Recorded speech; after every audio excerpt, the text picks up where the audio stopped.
You didn't really think it was the final act, did you?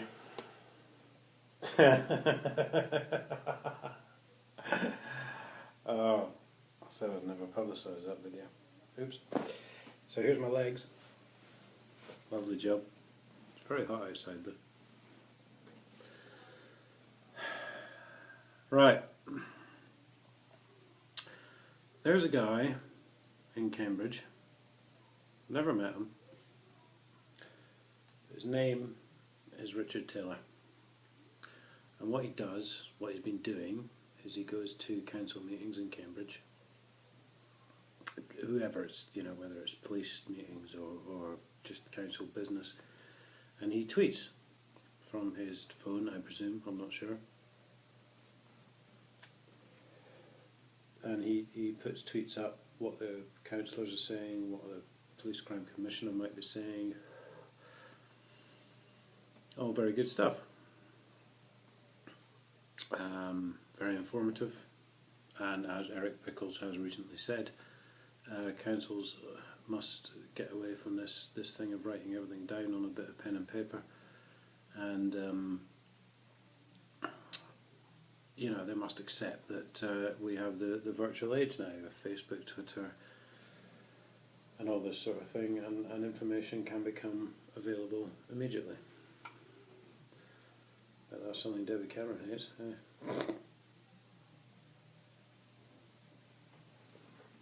So, recently, he went a step further and he came to a meeting here in Huntingdon, and he set up a video camera.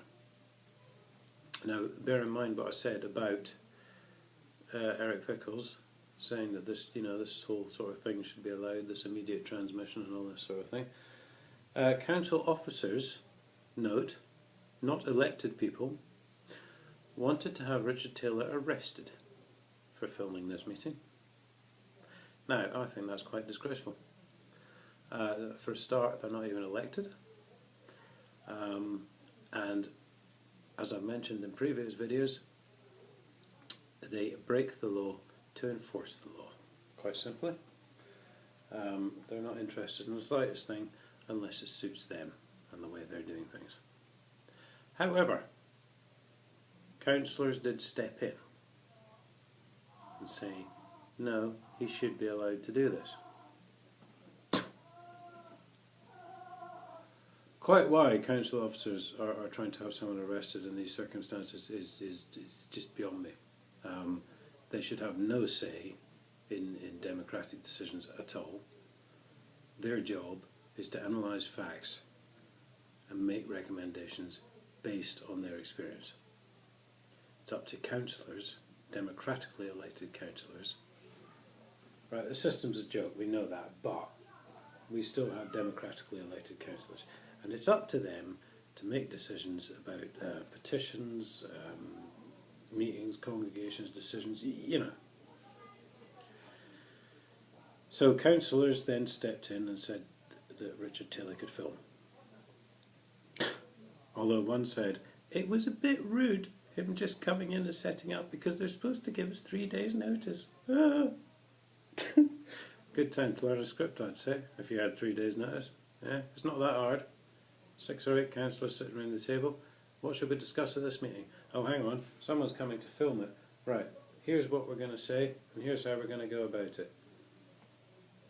I mean, they could have a script on the table. No one would know.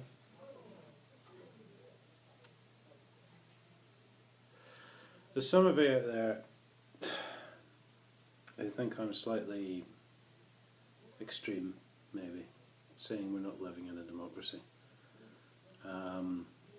Sorry, but that's my view.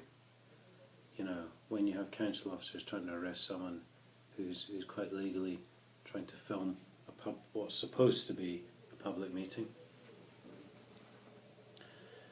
and at the end of the day, forget the councillors, forget the MPs, look who we're governed by. It's the EU, isn't it? EU directives, mind you, not law, are actually made law in this country. They're not law, they're directives. So why are they law? Who voted for them? Who elected the people in the EU? with the exception of the MEPs. No one. There are possibly hundreds of people in Europe making decisions for us which control our lives, such as what happened, or what nearly happened to Richard Taylor, who are completely unelected and completely unaccountable. They're desk jockeys, they're civil servants, you know, and they're probably on 50, 60, 70, 80, £100,000 a year.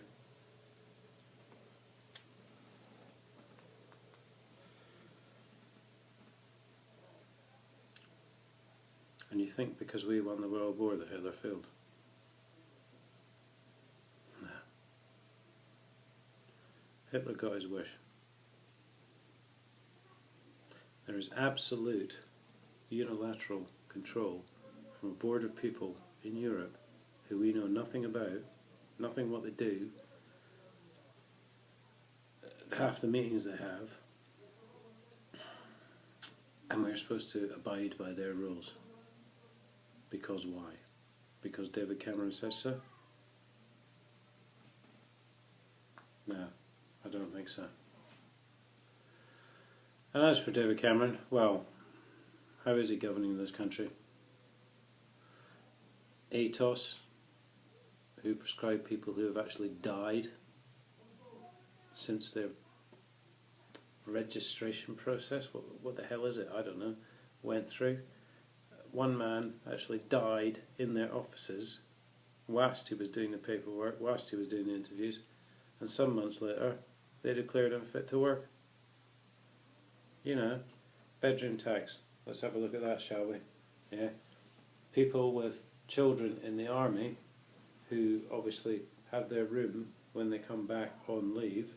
The government is trying to take benefits off these people because they're saying it's a spare room. No, it's not. But, you know, look at what else we got. 86% tax on diesel. 86. Right? So for every pound you spend at the pumps, and think about this now, every pound you spend at the pumps, 14% of that is actually going in your tank.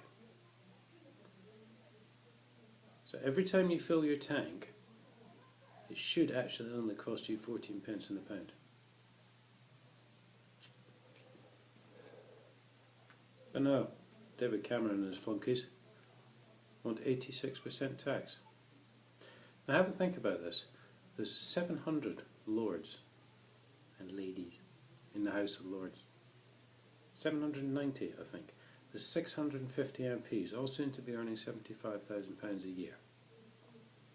And they wonder where the taxes go.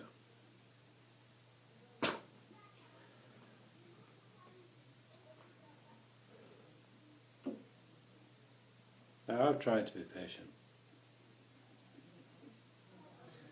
And you all know I've got a big case going on against my local council, my local police.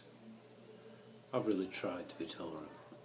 But again, here's a case whereby the Chief Constable of Cambridge has perverted the course of justice. My statement, my criminal statement against the council, which was classed as misconduct in public office, was buried by the police. At least 2 officers that I know of have been demoted. One from DCI to DI and one from Inspector back to Detective Sergeant.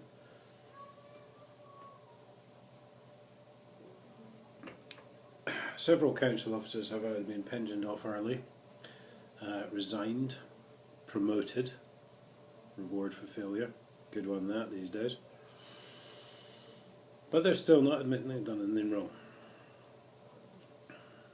A bit like the Stasi in 1942. So yeah, Hitler got his wish. In an ironic way, he now controls the EU. And Cameron, well, the way he's running the country, there's going to be civil war. Make no doubt about it. People are already fed up, they've had enough. You only have to look at the online postings, the Twitters, the Facebooks, the groups that are against the police, the council, whoever. Yeah, I really hope Cameron gets his wish.